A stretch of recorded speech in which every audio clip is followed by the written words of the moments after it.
A couple of weeks ago we had a good look at Alfa Romeo's new compact SUV, the Tonale.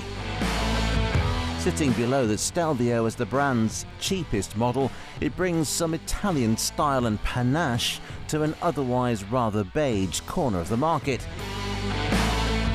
It got us wondering though, what would it be like without all the elegance and sophistication of an Alfa Romeo badge?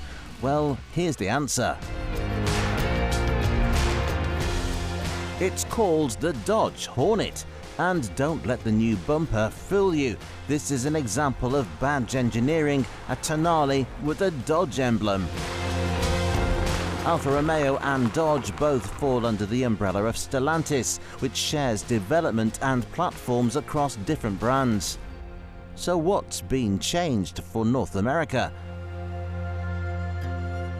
Well, on the styling front, the Hornet gets a different front end without the iconic Alfa grille.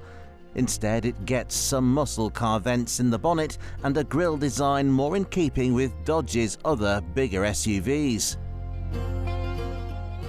The rest of the car, though, looks very similar, right down to the door handles and wing mirrors. On the inside, the architecture remains the same as the Alfa, but the Dodge gets plenty of sporty red details to mark it apart from its Italian cousin.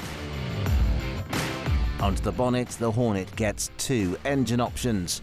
The first is a turbocharged 2-litre petrol motor producing a healthy 265 horsepower paired with a 9-speed auto box. 0 to 60 takes 6.5 seconds.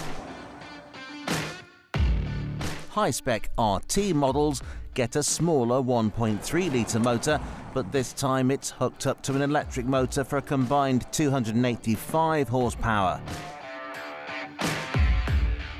This plug-in hybrid model sends power to all four wheels and can provide extra 25 horsepower bursts when you activate the so-called power shot system via the gear selector paddles.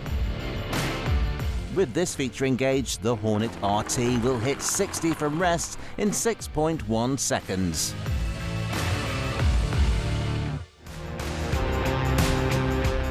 In this class though, the Dodge has plenty of rivals, including the Kia Seltos. Fresh from a recent update, the Seltos gets either a 1.6 or 2-litre motor, although power isn't quite as impressive as the Hornet.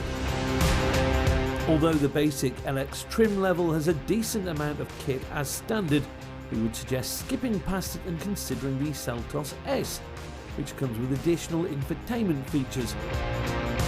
A 10-inch display, remote start and an automatic climate controller, all included in the $23,000 of the S. If the practical and sensible Kia doesn't quite float your boat though, the stylish Mazda CX-30 remains one of our class favourites.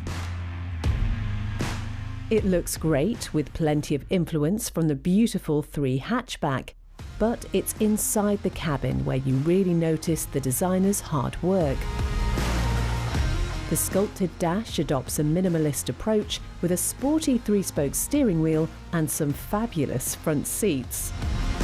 High-spec cars get two-tone leather that feels as soft as anything from BMW or Mercedes.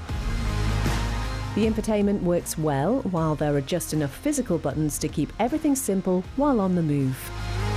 The engine needs to be worked hard though, although that's no hardship if you opt for the excellent manual gearbox. The new Dodge Hornet then has plenty of competition, even from within Stellantis. We'd opt for the Mazda, but with its all-American take on Italian style, we can see the Hornet selling very well indeed.